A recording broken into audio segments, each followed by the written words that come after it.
कि जब पति काम भाव से अपनी पत्नी के पास आता है तो पत्नी को अच्छा नहीं लगता, क्योंकि पत्नी के अंदर भगवत भक्ति जाग गई है। कश्यप ऋषि के पास संतान की कामना से जाती है। शाम का समय था। पति ने कहा ये पूजा पाठ का समय है, हर चीज के लिए एक समय दिया गया है।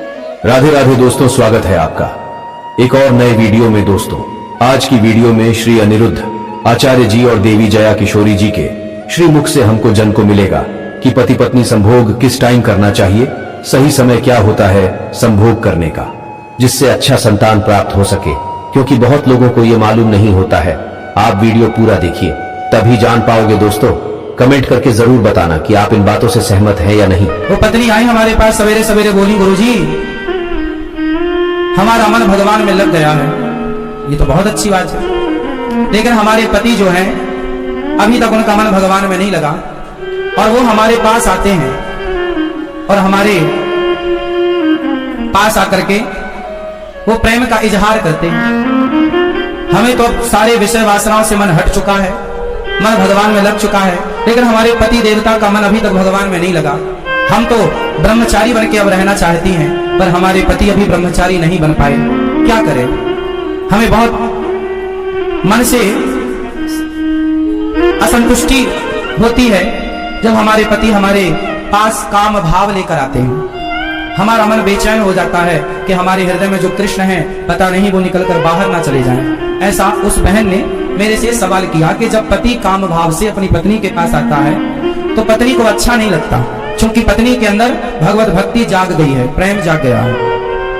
ये सवाल आप में से बहुत लोगों का भी हो सकता है, बहुत पुरुषों का भी हो सकता है, बहुत स्त्रियों का भी हो सकता है, पर चूंकि सवाल बड़ा अटपटा है तो लोगों को पूछने में भी संकोच होता है। इसलिए हम आपको इसका समाधान देते हैं। मैंने उनको ये बात समझाई, बता दिया उनको। शायद यहाँ बैठी हो तो चूंकि ऐसे प्रश्न सवाल माइक में तो वो कर नहीं सकती थी, पर सवाल तो सवाल है, तो हमने उत्तर सोचा कि चलो इस बहाने आपको उत्तर दे दें। प्रश्न समझ में आ गया? अब उत्तर सुनो। हमने उनसे बोला कि आपके पति, आप तो भक्ति में रम गई हो, बहुत अच्छी हो आप, कि आपके हृदय में कृष्ण विराज गए हैं, भक्ति विराज गई है, आपका दिन रात भगवत चिंतन में मन लग रहा, बहुत अच्छी बात है।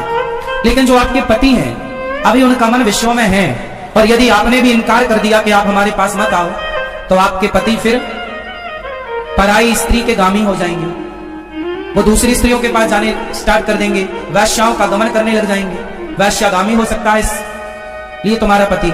इसलिए तुम्हारे अंदर तो कोई वासना है नहीं, लेकिन पति के अंदर यदि है तो पति पत्नी के पास ही तो जाएगा। यदि तुमने भी उसे हटा दिया अपने पास से तो वो वैश्यागामी, उसका चरित्र बिगड़ जाएगा। इसलिए तुम्हारा धर्म है। मीराबाई के साथ भी यही था, बिल्कुल सेम।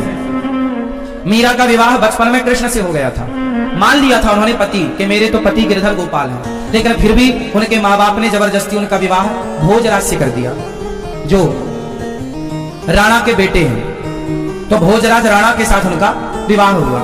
जब उनकी पहली रात आई मिलन की, मीराबाई को बिठाया गया एक कमरे में, सिर्फ दीपक का प्रकाश था, और जो कि रिवाज है घूंघट डाल के मीराबाई को बिठाया गया।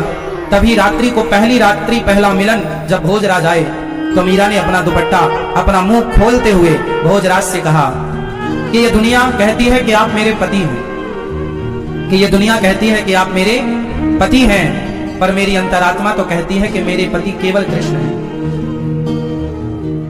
लेकिन मेरे मन पर, मेरे प्राणों पर तो कृष्ण का अधिकार है, लेकिन आप व्यवहार जगत में मेरे पति बने हैं। सारी दुनिया तो यही मानती है कि आप मेरे पति हैं, कृष्ण मेरे पति हैं, ये तो केवल मैं जानती हूं। मेरे मन की बात है, या मैं जानूं या वो जाने, आप तो नहीं जान पाओगे। तो मेरा मन, मेरे प्राणों पर, मेरे मन पर तो मेरे कृष्ण का अधिकार है, लेकिन आप यदि मुझे अपनी पत्नी मानते हैं तो आपके सामने मेरा शरीर है। यदि मेरे शरीर की भूख है आपको, तो मेरे शरीर से आप अपनी भूख मिटा सकते हैं, मैं मना नहीं करूंगी। आप मेरे शरीर से अपनी भूख मिटा लीजिए, लेकिन मेरे मन पर, मेरे प्राणों पर तो मेरे गिरधर गोपाल का ही वश है, कब्जा है। तो इस बात से यह सिद्ध होता है कि यदि आपका पति कामुक है तो फिर आपका धर्म है कि आप अपने पति को भी धीरे धीरे सत्संग से जोड़ें, कथाओं से जोड़ें, धीरे धीरे उसके मन को भी बदलें। और उसका साथ दें। आप यदि सोचेंगे कि मैं तो भक्ति में रमी हूं, अब मेरे पति जो मेरे साथ रमण करेंगे, तो वो गलत है। वो गलत नहीं है, आपका धर्म है कि आप अपने पति को खुश रखें। राजा परीक्षित ने कहा, मुझे ये बताइए कि भगवान ने वराह अवतार कैसे ग्रहण किया। सुखदेव जी कहते हैं, राजा दक्ष की कन्या दिति अपने पति कश्यप ऋषि के पास संतान की कामना से जाती है। शाम का समय था। पति ने कहा, यह पूजा पाठ का समय है, हर चीज के लिए एक समय दिया गया है, यह समय सही नहीं है। वो जिद करने लगी तो बिना मन से उन्होंने उनकी इच्छा की पूर्ति कर दी। नहा स्नान करके वो फिर से पूजा में लग गए। पत्नी ने सोचा पति नाराज हो गए, उनके पास जाती है। उसने कहा, मैंने जो किया आपके लिए ही किया, आपका वंश आगे बढ़ेगा, आपकी संतान होगी, आप जैसी तेजस्वी होगी। उन्होंने कहा, नहीं, गलत समय में किया हुआ कार्य गलत परिणाम देता है। कैसे गलत? बोले तुम्हारे पुत्र होंगे, और एक नहीं 2 जुड़वा पुत्र होंगे, पर महादुष्ट होंगे। और दुष्ट भी कैसे? राक्षसों में उनकी गिनती की जाएगी, दैत्य होंगे तुम्हारे। कौन चाहेगा उनके बच्चे राक्षस निकले? वो रोने लग गई। वो कहती, मैंने कोई गलत इच्छा से कोई काम नहीं किया था, मुझे सिर्फ संतान चाहिए थी। अपनी गलती मानते तब उन्होंने कहा, देखो इसको तो नहीं टाल सकते, बच्चे तो ऐसे ही होंगे तुम्हारे, पुत्र तो, लेकिन जो पौत्र होगा तुम्हारे, वो भगवान का परम लाडला होगा। उस छोटे से बालक का नाम बड़े बड़े भक्तों में लिया जाएगा। और वो कौन था? प्रहलाद। दिति के पौत्र हुए थे प्रहलाद। तो पुत्र कौन हुए? हिरण्याक्ष और हिरण्यकश्यप। अब देखिए, क्योंकि सुनने में ये बातें अजीब लगती है पर समय अलग है। जब गर्भ धारण करते हैं तो कितने समय के लिए गर्भ धारण करते हैं? 9 महीने। दिति ने 100 वर्षों के लिए गर्भ धारण किया। और बालक जब हुए तो विचित्र अस्त्र शस्त्र लिए पैदा हुए, और पैदा होते ही विशाल रूप को धारण करते, राक्षस पैदा हुए। अब यहां पर सुखदेव जी से पूछते हैं राजा परीक्षित कि ये ऐसे विचित्र क्यों हुए, और ये कौन है असल में? तब सुखदेव जी कहते हैं कि ये और कोई नहीं, भगवान के द्वारपाल हैं, जय और विजय। क्यों? एक बार भगवान आराम कर रहे थे, सनकादि ऋषि आते हैं, उनको कुछ जरूरी काम था भगवान से। उन्होंने द्वारपालों से कहा कि भगवान को बुला दीजिए। उन्होंने कहा वो आराम कर रहे हैं। अरे बोले, मुझे बहुत जरूरी काम है, आप उनसे कहिए कि हम आए हैं। अगर वो कह देंगे जाने के लिए तो हम चले जाएंगे। जय विजय कहते हैं, समय देखते नहीं हो, कभी भी आ जाते हो। उनका निरादर करते हैं। निरादर करते हैं तो उनको क्रोध आता है। क्रोध में आकर उन्होंने श्राप दिया कि जिस बात का तुम्हें घमंड है कि तुम भगवान के इतने करीब हो, मैं उसी घमंड को तोड़ता हूं, श्राप देता हूं कि 7 जन्मों तक तुम भगवान से दूर चले जाओ। श्राप सुन के तो वो डर गए, बहुत रोते हैं, बहुत माफिया मांगी, बहुत क्षमा याचना की।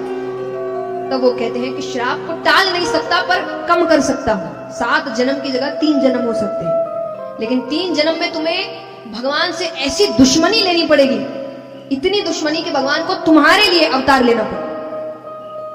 तब इनके जो 3 जन्म हुए थे, वो एक था हिरण्यकश्यपु, भाई भाई बन के, दूसरा जन्म था रावण और कुंभकर्ण, और तीसरा था शिशुपाल और दंतवक्र।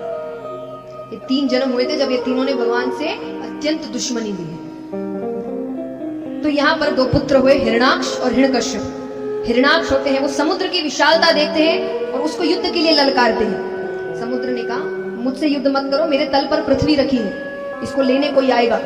उसको पता था भगवान ही आएंगे। उसने कहा उनसे युद्ध कर लेना। ठीक है, वो पृथ्वी के पास जाकर बैठ गया। अब यहाँ पर ब्रह्मा जी ने अभी तक रचना का कार्य शुरू नहीं किया था, धीरे धीरे रचना का कार्य शुरू कर रहे हैं। अब उनको लग रहा है कि रचना तो कर दूं पर उनको रखूंगा कहां। तो भगवान का ध्यान करते हैं और ब्रह्मा जी के नासिका से भगवान ने छोटे से वराह का अवतार लिया और वो सीधा समुद्र में जाते हैं। समुद्र से पृथ्वी को अपने मुख के ऊपर रख कर लेकर आ रहे हैं। बीच में हिरण्याक्ष आता है। उसने कहा पृथ्वी ले जाना है तो मुझसे युद्ध करना पड़ेगा। भगवान और उसके बीच युद्ध होता है, भयानक युद्ध होता है और भगवान उसका उद्धार करते हैं और पृथ्वी को अपने साथ ऊपर लेकर आते हैं। बहुत बहुत धन्यवाद दोस्तों वीडियो पूरा देखने के लिए। आपको वीडियो कैसा लगा? क्या आप महाराज जी के बातों से सहमत है या नहीं? वीडियो को लाइक, कमेंट और चैनल को सब्सक्राइब कीजिए क्योंकि यहाँ पर रोज ऐसे ही वीडियो देखने को मिलेगा। आपको मिलते हैं नए वीडियो पर। राधे राधे।